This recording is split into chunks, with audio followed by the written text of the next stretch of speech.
Right, so this is 800 millimeter tilt bucket. This is the bucket that I would use the most of any of the buckets or attachments, because you can just do so many different things with this bucket, and it's good for handling bulk materials like shifting topsoil, uh, digging or spreading gravel, whatever. Uh, when I'm loading like crushed gravel like this or digging it, I try and fill the bucket further out from the machine so it's not actually pulling the material into the tracks, because the last thing you want with these little tracks is to get a lot of stones in around them. It's good that this tilt operates with a foot pedal rather than a lever, because when you're digging stuff, your hands are normally pretty busy anyway, so you just use the foot pedal and tilt it. And they do actually tilt quite a long way, these little buckets. So you can use them for shaping stuff. Sometimes I tilt it over and just use it for making little V drains.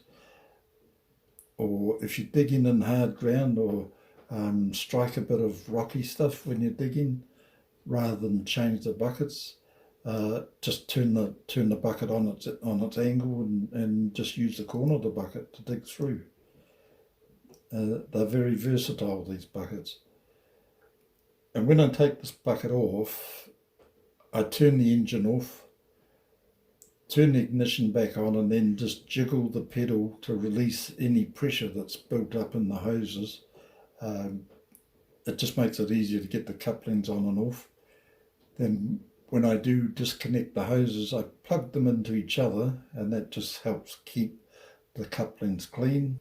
So this is what they call the quick hitch.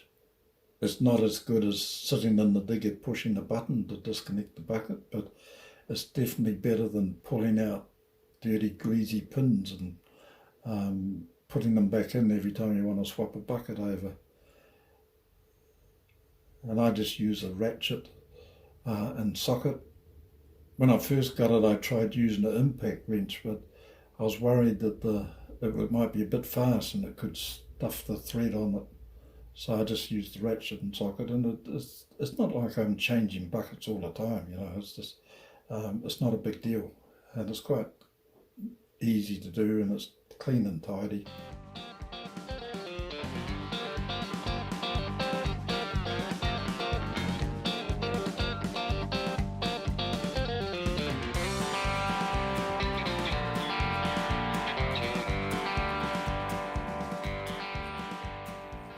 So this is the 400 millimeter digging bucket. I'm actually really impressed with the buckets that came with this machine.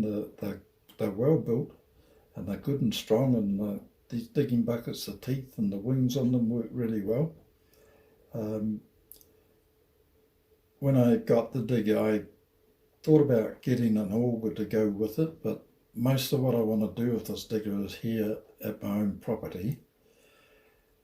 And you might have noticed by now that my property does have its share of rocks, and I found from experience that augers don't actually work that well here on this place, so I never bothered getting one. But this is only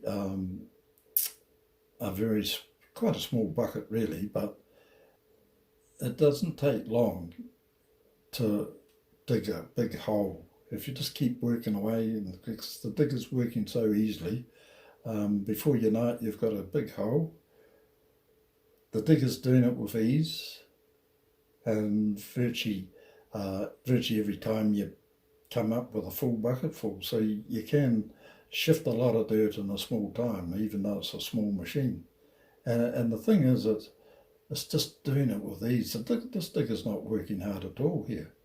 And this is actually the sort of digging that I really love, because you're not having to work close to buildings, you're not having to worry about underground pipes or cables, you just get out here and dig to your heart's content.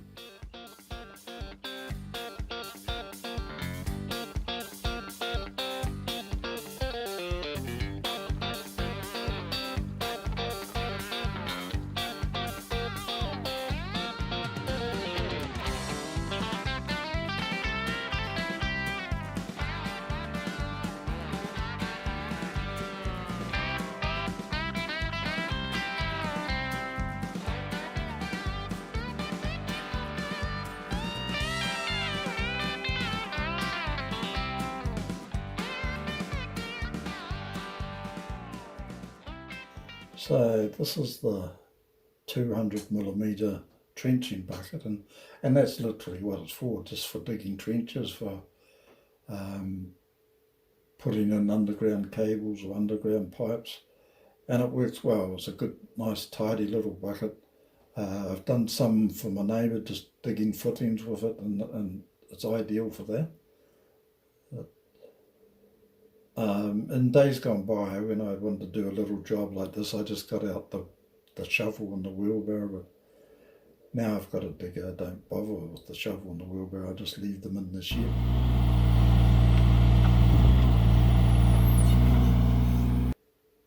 So I've got to be pretty careful here, because these little diggers are quite sensitive, and it wouldn't take much of a sideways movement to wipe this table out. And if that happened, I know that my video editor wouldn't delete it. It would be viewed globally, so I've got to be really careful what I do. And I've also got to just work quietly. I've got the thing working at lower revs here because I need to keep the noise and disruption down. Otherwise, I know I will disturb Dino. And Dino is our pet dinosaur.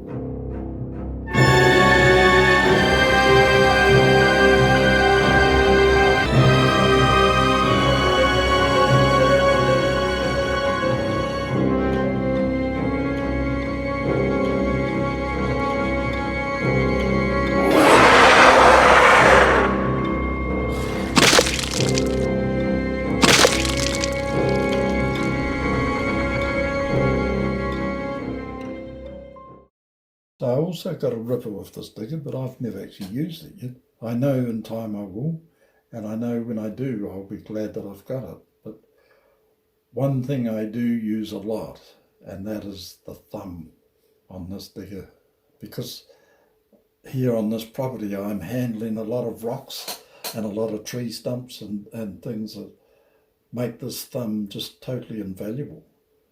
When I first got it, probably the first rock I ever picked up with it, I bent the thumb quite badly. It literally spread its legs. So I've added an extra heavy bolt into it, and with a good sized spacer, and that's just strengthened the end of the thumb, stop it from bending over. I'm dealing with a lot of tree stumps. When we had a big storm a few years ago, we had 50 trees blown over. And getting rid of them is just an ongoing thing. Now that I've got a digger with a thumb on, I can just pick them up and load them onto the trailer. Just the sheer size of them means that most of the time I can only get one on the trailer at a time. So it will be just a work in progress, this.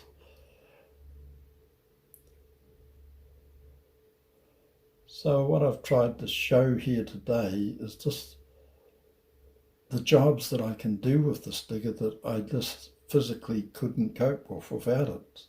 So I'm pleased that I've got this machine. I probably need to be careful here that I don't run over the camera operator.